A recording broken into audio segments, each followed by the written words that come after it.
They tell you should tap into friends and family. Don't do it. Your friends and family, they may love you, but they also have their baggage. They also have their way of seeing you. And it's typically as you've been in the past, which, for most of us, we're trying to be better than we've been in the past. So when you come with them with this great business that you're working on or this goal that you have, they'll be like, wait, what do you mean you're going to lose 25 pounds? You've always been the guy that eats all that much. Are you going to stop eating?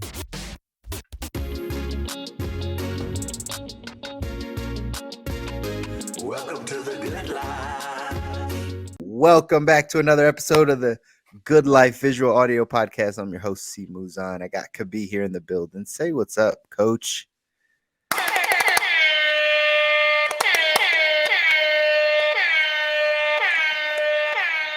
Hey. I was catching something right there. Hey. What up, though? Somebody's feeling good, man. Somebody's feeling good. Yeah. Back in the building. Yeah, that's right. Uh-oh, you That's about to right. spit some bars? Go, Yeah, go. I was. I was. Then I didn't want to disrespect the great craft that is hip hop. I caught myself. We got to know, stay in our lane. Yeah, so I'm not gonna do that. Listen, every once in a while, you just gotta feel the flow, like let it flow out of you, right? And just whatever comes to mind. That is the craft. That is the craft. You're just putting some words together. See, that sounds like encouraging, but I feel like it could also lead to some pretty pretty terrible outcomes. So Yeah, we're I'm definitely gonna setting keep you it. up. Yeah, Definitely setting you yeah, up. See, there you go. I just needed the clips. We just needed the clip from it. That's all. Look at that. Look at that. Gotta be careful, man. Gotta be careful. But I just want to say shout out to Detroit, the greatest, second greatest city in the world. I don't know what number one is, but Detroit can't be number one. So,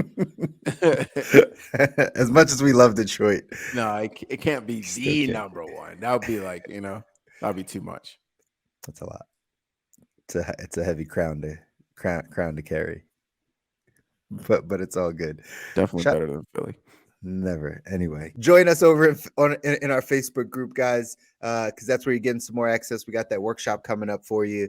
And again, this is about designing the life that you want around in your health and in your wealth, getting your questions answered, really having a solid plan in place, really putting these the knowledge and the information that you have into action, so it creates the life and the feeling that you want and you deserve. So join us over on the Facebook group, where we're going to give you more access to us and more things like the workshop that's coming up. If you're watching us on YouTube or LinkedIn or Facebook, feel free to drop some comments in the chat. If you're listening to us anywhere on Spotify or Apple Podcasts or anywhere you're listening to us, again, feel free to give us some reviews on there, give us some comments, let us know what you like about the episode, because we want to get your feedback as to how we can better give you the information you need, right, to be able to get yourself to the good life. So let's dive into our segment we call 2x2. 2x2. The collapse of Silicon Valley Bank, SVB. This just happened this past week. Again, depending when you're listening to this, there may be some more things, but this was the first domino that we kind of saw over this past week, which is the second largest bank crash that has happened since 2008. The Silicon Valley Bank suffered a $1.8 billion loss because some people started pulling their money out and they didn't have it, and essentially basically went under. Obviously, there's some other details there, but essentially that's what happened. After that happened, the government, the Fed, and the FDIC came in and said, you know what, we're going to bail all of the customers out. So everybody that was a customer of the bank. Normally, the FDIC only insures up to $250,000 of customers' money, but the Fed and the FDIC decided to make sure that all of the customers of SVB would have their money. If they had 10 million or 20 million in there, they had access to that money. And yeah, they stepped in to kind of save them, because this could have been bad. What's your thoughts? What's your thoughts, Kavi? Give me your thoughts on this situation. I'm not sure if I'm well versed on 100% of the facts of this case, based on what you just said just now, based on what's going on. There's a few points in there that I'm unclear on, and so I'm not going to give a definitive take on something like this without the 100% clear facts as to what is happening. What I will do though is speak on a much higher level about our banking system as a whole and the health of our economy and as it relates to our health, because we know nothing stresses us out more than money. Maybe there are a few other things, but money is definitely up there. So the thing that I found was very interesting is in this situation is that the what is it, FDIC, Mhm. the government, or is it the Federal Reserve, whoever? My question is, where is this money coming from? Normally, 250,000 is the limit. Now we're talking about every client. Which, if that was the case, if it only covered up to 250,000, that would mean that over 95% of the money in the bank or of deposited money will be missing. All right, because you're talking about clients, startups that are surely depositing far more than 250,000. So now we're saying they're going to be covered up to what, 10 million, 20 million. Hear me carefully here. Where is that money coming from? Where does the government or the FDIC or where do they just have millions and not just like a couple million, tens and twenties of millions of dollars just sitting there to quote unquote bail the customers out? What does that mean? And maybe I'm ignorant, maybe I don't know. That's why I'm asking these questions. So if you do know, feel free to help me out. However, it seems to me like pulling millions of dollars out of thin air is quite an amazing magic trick. And I just want to know how they're able to do that magic trick. But I guess a magician never reveals his secrets. So I'll keep waiting. Very well put, sir. Magician does not ever reveal his secrets. And yeah, that money, like I'll kind of address yours before I give my side of things.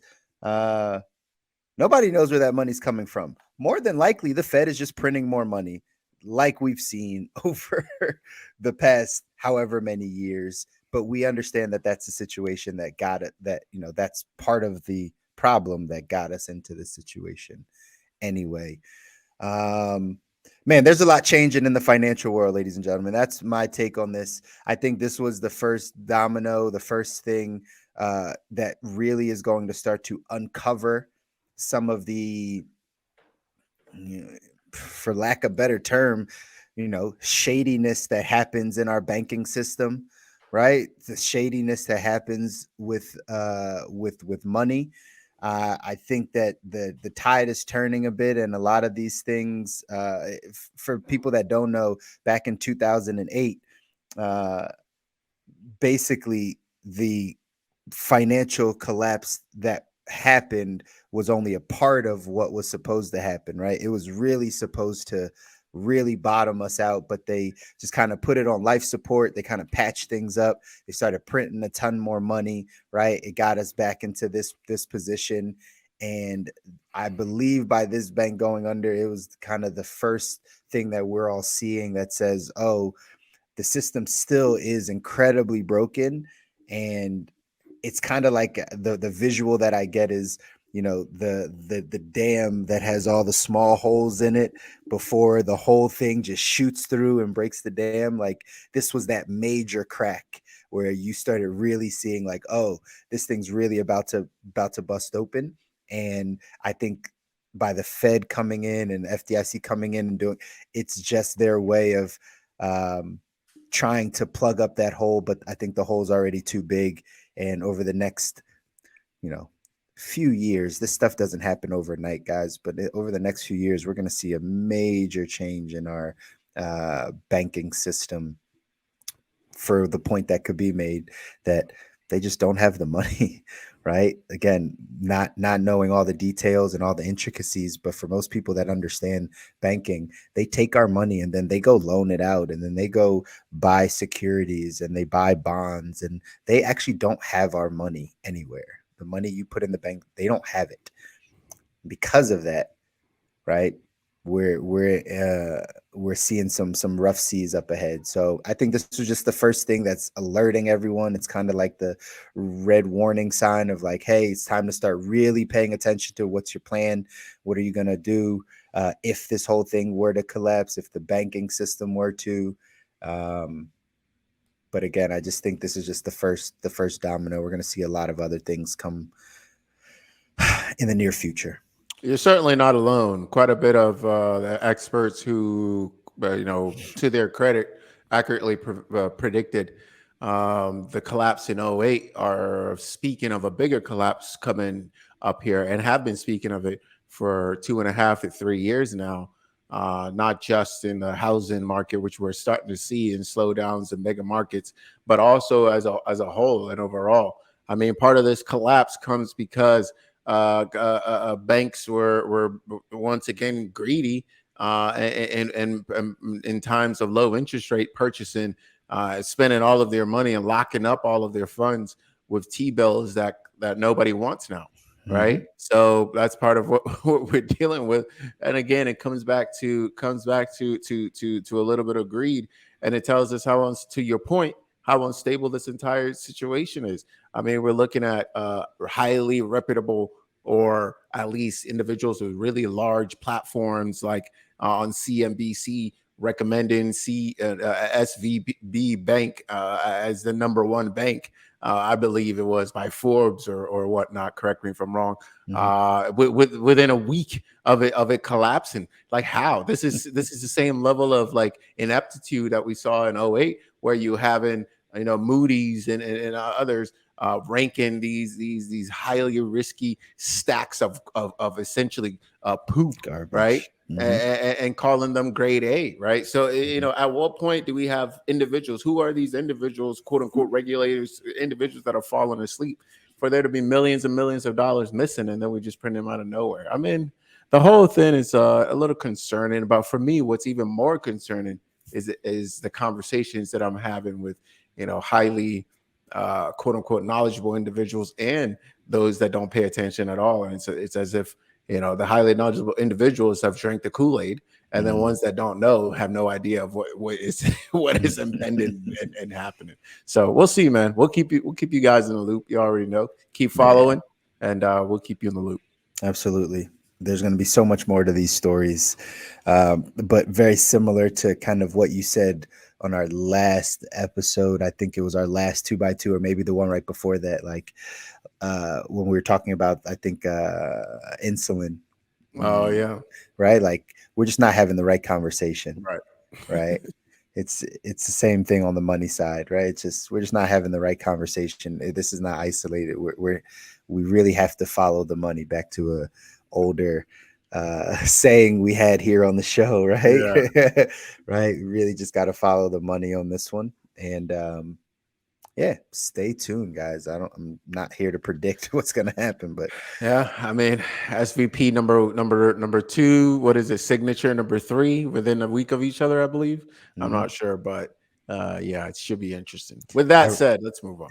Yeah, let us. Today we decided to dive into the lessons that we've learned. Both Kabi and myself have learned from growing businesses, from growing our business specifically, right? From getting it to a place where we are again putting out content, right? Have clients, are able to impact people and kind of spread the message. Um, but throughout the journey of entrepreneurship, right? Throughout the journey there are a ton of lessons to be learned. And so we want to share some of those lessons with you guys today because, again, I think everyone can benefit from hearing people that are on the same path or maybe on a path that they would like to travel if they haven't started already. Just maybe some of the things that are up ahead. Some of the things that we've learned, and you can kind of glean some things from that. So we wanted to be able to share some of that stuff with you today. Um, could be I'll let you take the floor as like kind of dive into like one of the first things, and we can kind of bounce back and forth with it. But what's one of the first things that you want to like tell the people that you learn from growing your coaching business, or right any of the other business that you've grown? Yeah, I would say number one thing for me I learned was to focus on systems. Mhm. And I say that it's incredibly important because the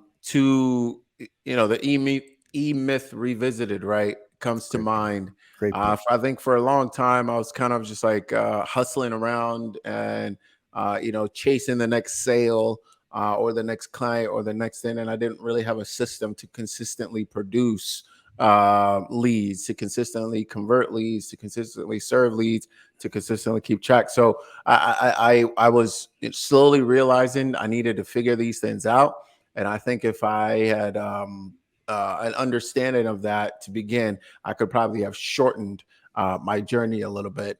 But it's part of the process. So I would say definitely focusing on systems, I think because that's that's really huge. what a business is. It's just a set of systems that we put into place to reliably produce a particular outcome, right? So I Yeah, think that was definitely number one, and I think it's worthwhile for us at some point to go into detail on what that means. So maybe I'll do a little bit now. I think for the coaching business, if you're doing it the way I'm doing it, all right, it means you need a system to consistently get in front of your ideal client. Of I would call that content. If you call it something else, feel free.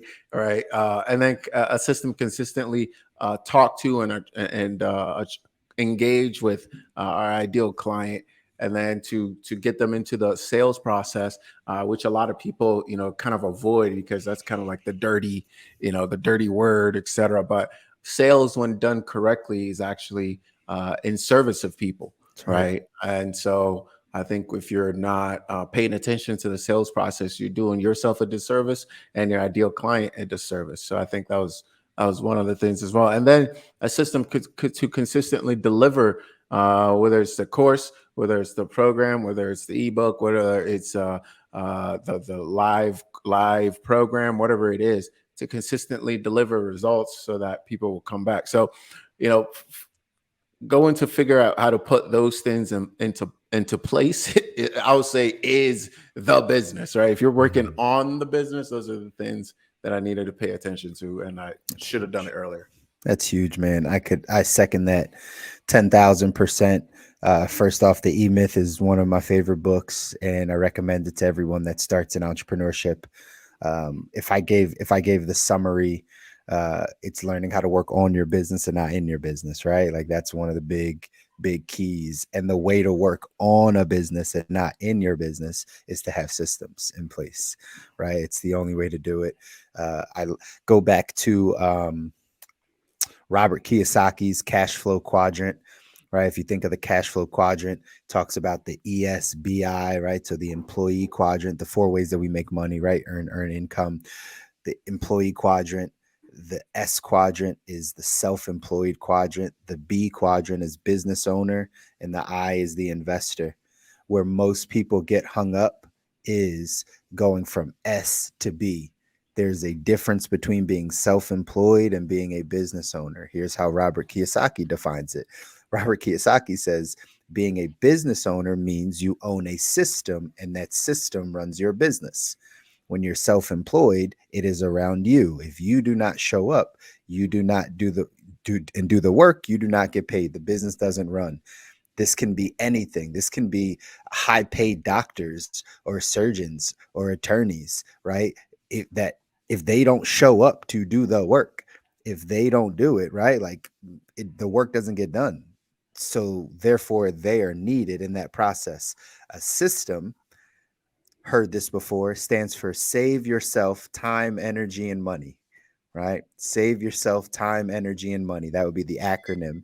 And what it does is you put these systems in place so that you can work on the system and then people can run that system. You can step away from it and it can run better than how you left it. That is the key to building a big business and not just being self-employed. And putting systems in place is the hardest thing to do for businesses. That's why most businesses don't do it, or Mm. they struggle to do it, because it takes a lot to put in a system, because there's so many different parts to it. But you can model after any of the great business systems that we've seen. I think McDonald's is arguably the best business system that we've ever seen. Somebody might want to drop, their favorite business system. But in all honesty, I've given this example before. McDonald's owns the most real estate in the world out of any business, right? And their business, their $1 billion business, is run by people typically under the age of 30 or over the age of 50. Like, typically the least qualified people of society. No shame or guilt to, like, working at McDonald's, but typically that's someone's like first job, and you might have a manager that's underqualified, right? That works there, and they still are a $1 billion business. Why? Because they have systems that run. So it's not really about the talent or the people, it's about the systems. So that's why systems are important. I 1,000% agree with that. For me, one of the lessons I learned in business is that I had to be more mentally tough or mentally strong, mentally stable, however you want to put this. This is a mental game. I learned early in business that most businesses, right, not 90% mental and 10% like skill sets, like 90% mindset, 10% skill set, right? There's a part of your skill set that's really important, but a lot of times it's just how you think about things. It's your mindset around things. It's how you handle adversity. It's how you handle rejection. It's how you handle stress. It's how you take on responsibility. It's the things that we talk about on this show, right? How are you dealing in your health? Right? Your mental health, your physical health, right? It's how tough are you mentally? How strong is your mind to be able to fight through and get through the things that entrepreneurship or building a business will take you through? That's something I think people underestimate when they come into business. They come in like kind of expecting things to go well, and that's great. But when things don't go well, like, how do you react to it? So many people fold, or right, just they're not mentally tough enough. They get knocked out proverbially, right, in life, and they struggle to get back up, you know. Watching people that go down this journey quit and stop and slow down and say, I just got to take a break, and all those types of things. I see it all the time. So I had to learn this very early, that like I needed to grow my capacity to handle more. And a lot of that, I believe, comes down to like your mental strength, your mental health, your mental toughness, so to speak. And I think that's something that's huge in growing a business. Something is probably one of the top things that I've learned. The people that are the most successful entrepreneurs in business are often the most mentally tough. Like, if you get around them, they often like have a way of like not letting a lot of things penetrate, right? They can really lock in. Your best athletes are similar, right? They can just lock in, even if their ankle is broken, like they can lock in and finish the game, right? Even if like something just happened outside of their game, their job, or whatever the case is, something happened to their family member, they still show up and play, and they play at a high level. There's something about being able to isolate mindset wise that lets a top performer perform. And I think that's something I learned in business. So thank you, Dana. I see you, Dana, in the comments. Thank you. Shout out, Dana. How are you? So what So, you're saying, brother, I think it's really important, and it's actually the reason why I call my ideal clients corporate athletes, because I believe taking on that mentality of an athlete can be extremely helpful in life. We see, I always explain this, athletes, athletics, pro athletics is like a microcosm for life. They grow up faster, they hit their middle and their peak and their late stages faster. So we get to kind of see it play out faster. And we see what are the things, the attributes that makes a really successful athlete.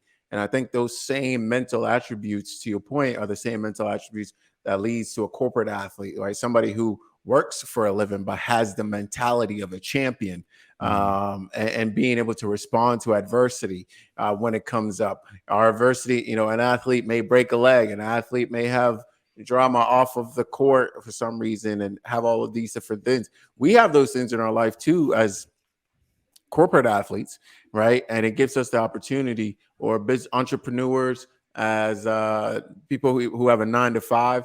But that is our sport, right? That's how we express our talents in the world, and that's how we also make a living for our family. So that's why I always talk about corporate athletes for that exact reason. It's really adopting the mentality of a champion for your life and treating your life as as if you're a pro basketball player.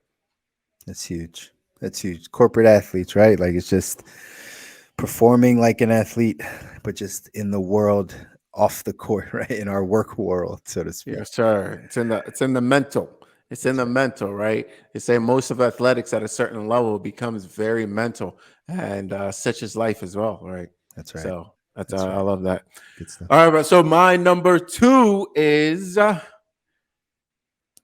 they tell you should tap into friends and family. I'm saying run. Don't do it. It's a big one. All right. Yeah, this is huge. Ladies and gentlemen, your friends and family, they may love you. I'm not confirming whether they do or not. You got to go check that out with them. But they may love you, but they also have their baggage. They also have their way of seeing you. And it's typically as you've been in the past, which, for most of us, we're trying to be better than we've been in the past, right? Mhm. So they see that version of you, not the version of you that you are creating into the future or you're manifesting into the future. So when you come with them with this great business that you're working on or this goal that you have, all right, they'll be like, wait, what do you mean you're gonna lose 25 pounds? But you've always been the guy that eats all that much, man. Are you gonna stop eating? You're gonna stop. What do you mean you're gonna stop drinking? Right? We always hang out. That's what we do. You know what I'm saying? We're boys, right? And as we can grab some caution from, again, another athlete here. We're pulling from another athlete example, Ja Morant. Right? Ja. Ja Morant. Shout out Ja Morant. We support you. I hope all things go well for you. You're a great talent. Respect you as a father, respect you as a man, a brother, whatever, all that accolades. But as you elevate, you just simply can't do certain things. You can't hang out with certain people. And I think this is kind of similar in this space here. Your family, sometimes the family and friends will not understand what you're doing, or they'll have fear for you, or they want you to do well, but just not, much better than them, right? They Mhm. may have so many other things working up that they're like, man, you're ex, little Tommy boy from back in the day. What do you mean you're about to be CEO of this company? Or what do you mean you're about to start this thing and grow it up to $1 million company? They can't see that picture of you sometimes. I'm not saying all, Mhm. but I'm definitely saying most, right, will struggle. So No, for do sure. not start your business there. Do not start by hitting up your friends and family. Another reason why this may not be the last business you start. Maybe Mhm. this doesn't go well, right? And Mhm. you come to them with this fifth, sixth, seventh idea that you have, right? Go ahead and plant a little seed first. Do a little work first and show them the bud and plant, right? Or show them the plant once it's gotten to a certain level, then they can't kill it no more, right? Right. So I'll Because say they will kill it. They because they will kill will it. kill it. Whether sometimes they don't even mean to, but sometimes they do. That's right. Right. So I'll say that, man. I really think it's backwards information. You get that. That's some get rich quick, information. Like line up with all your family and friends and go. No, no, no, no, no, no, no. You want to actually find a stranger. Oh, you'll be surprised how a stranger will support you For above your sure. some families and friends if you do a For good sure. job, because they have a completely new way of look at. They're coming with a blank slate, Sure. right? And sometimes that's beneficial to somebody who already has a mental image of what you should be, what you must be, or what you've been in the past. That's right. Listen, I agree again, 1,000%. There's also two sides to this thing because I can see it from both sides. I agree because your family wants to keep you safe. The people close to you, they only know you as you. They normally can't see, right, what you're trying to see. They can't see your vision. Dana just put it down in the chat. Dream stealers. That's what we call them. We call them the dream stealers, right? They're typically your friends and family. The reason why most people lose in business is because they take the advice and opinion of their friends and family and people that are closest to them that don't have their vision. It's 1,000% true, right? The other side of that, I found in my business, right? Because we're talking about growing business. I found that the people that are close to you should still know what you do. That part of it is important. You may not take in their opinion. You may not want them to be a client or a customer or ask to support, none of those things, but they should know. I always would say, if you opened a restaurant and you had a restaurant running, everyone around you should know that you have a restaurant. It doesn't matter if they come to eat at your restaurant. I really could care less if the family came to eat. It'd be nice if they did, sure, but I don't care if you do. But you should know that you're Chris is a restaurateur, right? Like, yeah, I think he has some restaurant. That's all you need for them to know. When you step into that lane of support me and buy my product and right, like help me in business and all that type of stuff, it's not going to be for your friends and family, because again, they see you as a certain person and it's hard for them to not see that person. That being said, though, I think everyone around you should know exactly what you do. If you have a business and want to grow a business, people got to know what you do. They have to. It doesn't matter if you have a tire company or you are starting a startup, right? Like people should know, like, hey, this is what I'm doing. You just can't take their opinion or value their opinion or their advice on what you're doing. Because every once in a while, you will come across that one family member that is an entrepreneur that does support and gives you some great information and some direction to be like, hey, you need to go talk to so and so about what you're doing. But the majority of friends and family, you're right, they're not going to be it, right? In the beginning stages of building your business, they're not. Again, the reason why I also say it's important to at least show them what you're doing is because in 3 years, when you're still doing it and crushing it, they'll come back around. It's just the way it goes, right? Like that's just, oh, you're still doing the thing. They always call it a thing. They always like they always call it a thing. No matter what you're doing, they call it a thing, but they know they're paying attention. They're watching, right? I used to tell the team this all the time. Somebody's always watching. And a lot of times it's your friends and family. So either way. That was a good one. Second lesson for me that I learned is that I needed to learn marketing. This was a huge one for me, right? I break down that like most businesses fail because they're not either not good at sales or not good at marketing or a combination of both, right? Like they just don't know it. And because typically we don't go to school to get taught this unless you go to business school or you major in some form of business where they have a couple classes around marketing, or you decide to study marketing as a major or something, you're really not going to learn marketing. Marketing is kind of like this intuitive, like, do you know how to get your message to people? Do you know how to how to be seen? Right? Do you know how to be seen? Do you understand how to spread the message or spread your brand, so to speak? I always bring up Barbara Corcoran. I think I told somebody this story. I saw her on, God, I don't know, some interview. Barbara Corcoran's normally on Shark Tank, but I saw her on some interview and they asked her about like, what would you do if you like had to sell a house in this market or something like that? Cause she's big in real estate. And like her first like initial thought was like, yeah, I can sell any house. I'd sell it in a minute. What I would do is if this house wasn't selling, I would blow up a big pink elephant and put it on the roof of the house, right? And then like just draw attention to the house and get more people to actually look at it and see it and da da da. Right. And it was so simple, yet like, when's the last time you saw a big pink elephant on some house, right? Like there's not a realtor out there that's sitting there like, oh, I know how to sell this house. I'm gonna blow this up and put a big pink out. Like it was just so intuitive. That's marketing. And she understands how to get attention, right? And money follows attention. So if you can get attention, if you can understand how to market something, right? You can drive sales. And I learned that. I had to understand that like sales isn't just everything.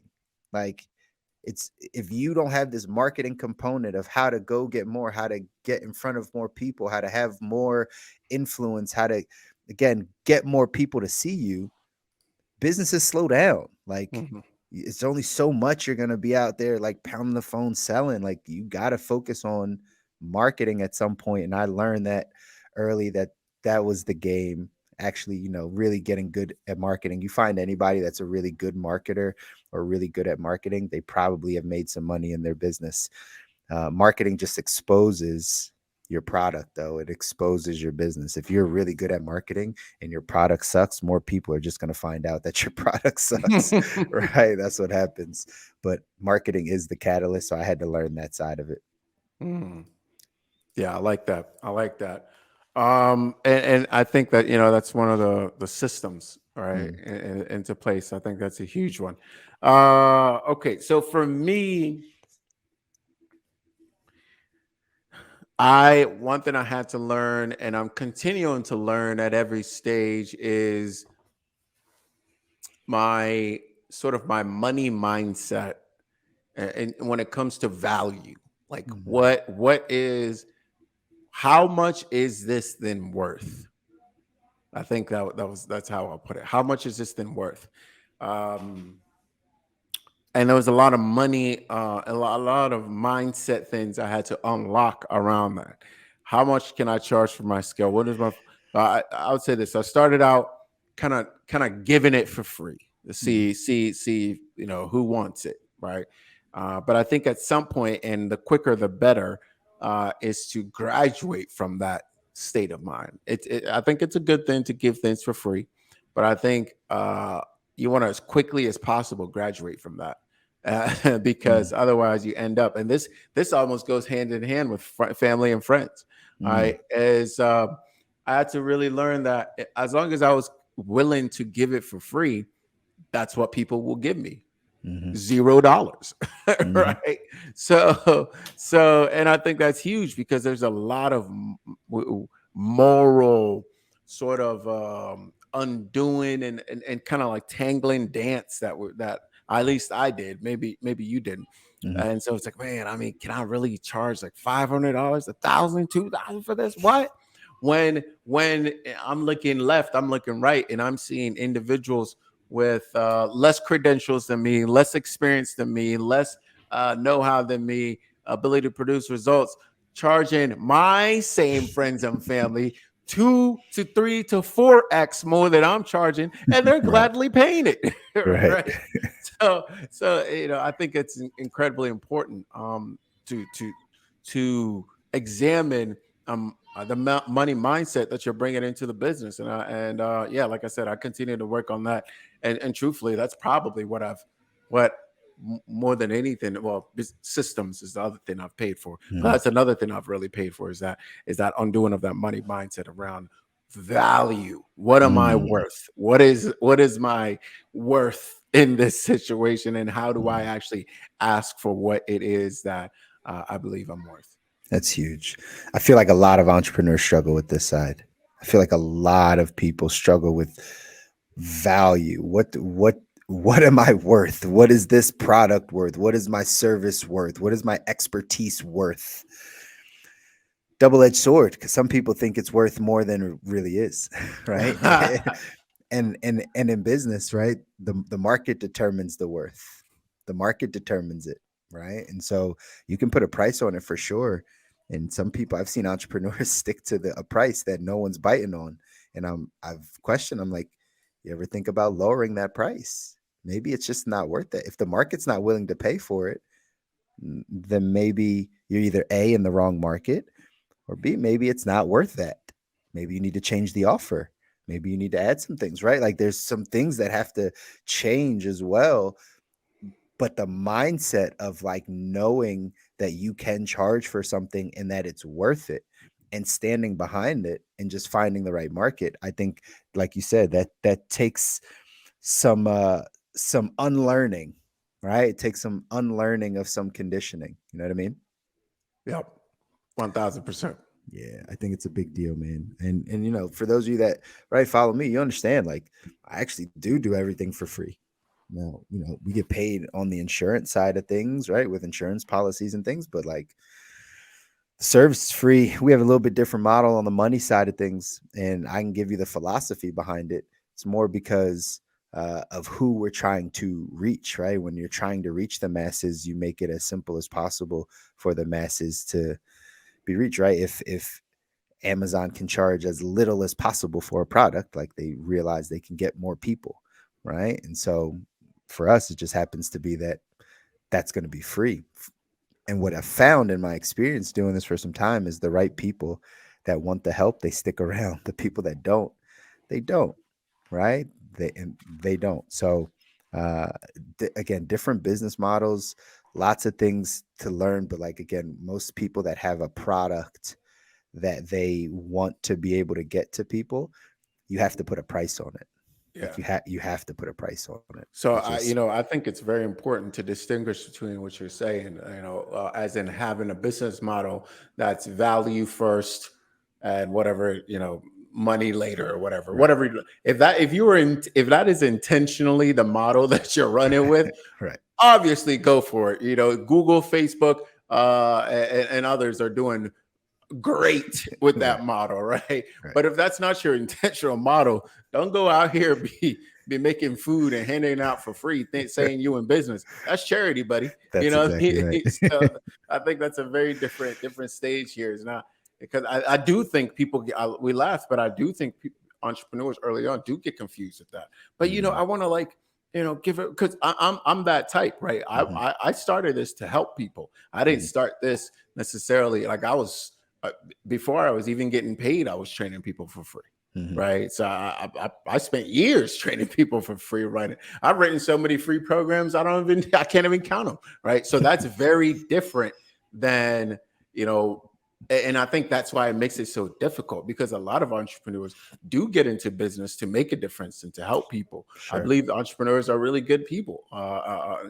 Can't speak in blanket terms. There's some terrible entrepreneurs, I'm sure, but that's not what we're talking about. So I think it's incredibly important to make that distinction between the Yeah, two of like I want to provide as much value as possible, but at the end of the day, if your model is charity, great. If it's a nonprofit, great. If it's great, but we do need to put a little bit of thought to this and that's right. make sure that we can actually show up the next day to provide. Yeah, that's right. 1,000%.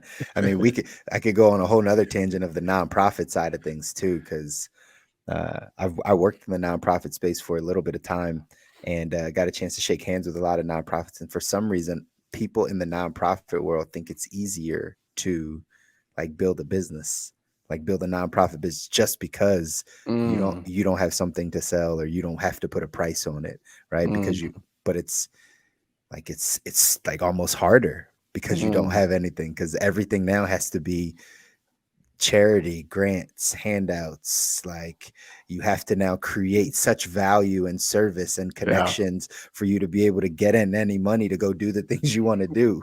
It's oftentimes a lot harder to build a not for profit business than a for profit business. And a for profit business, you can still go do all the things you want to do. It's not like just because you're for profit, oh, now you don't have a heart, or now, right, you only care about profit. Like, no, it's not the way it works.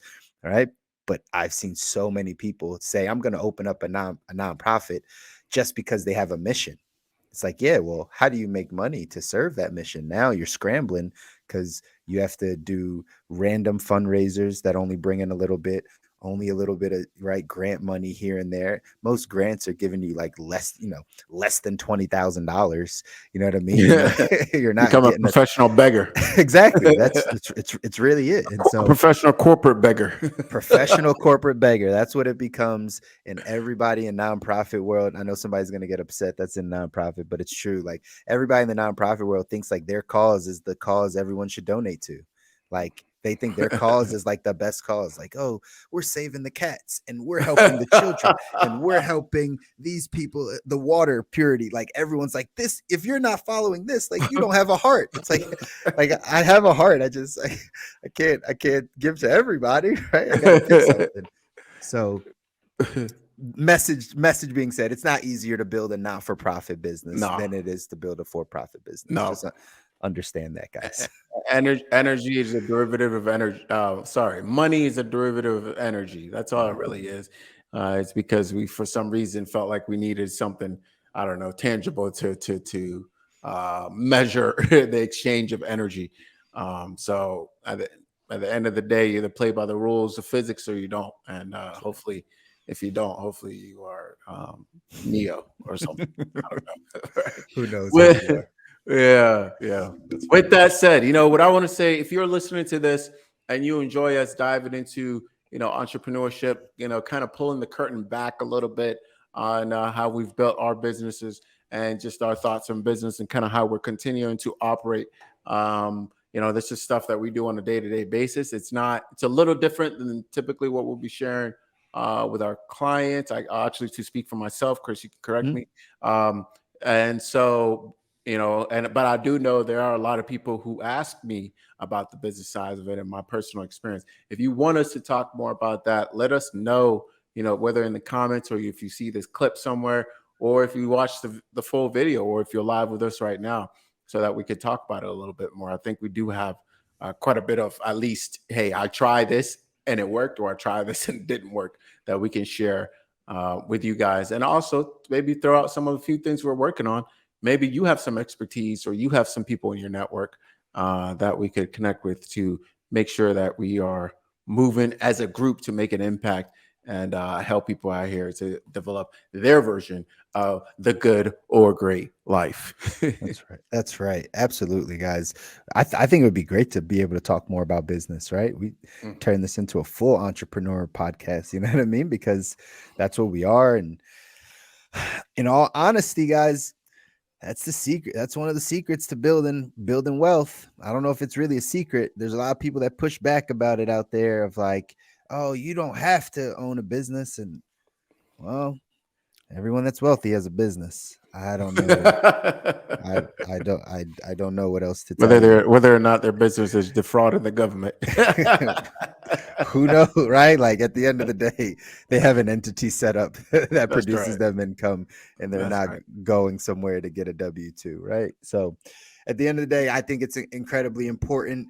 At the end of the day, I liken entrepreneurship to ownership. And we talk a lot about ownership on this podcast anyway, right? Ownership of your life, ownership of the things that you want to make happen in your life.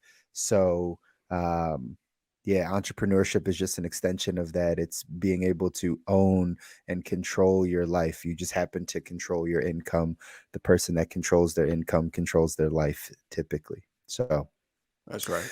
yeah, we'll talk about this entrepreneurship stuff a little bit more. But to kind of wrap it up, my third lesson that I've learned over time being in business here and being the entrepreneur is that I had to get better with people in general, people, relationships, understanding people, having more empathy, more listening skills, the things that deal directly with people.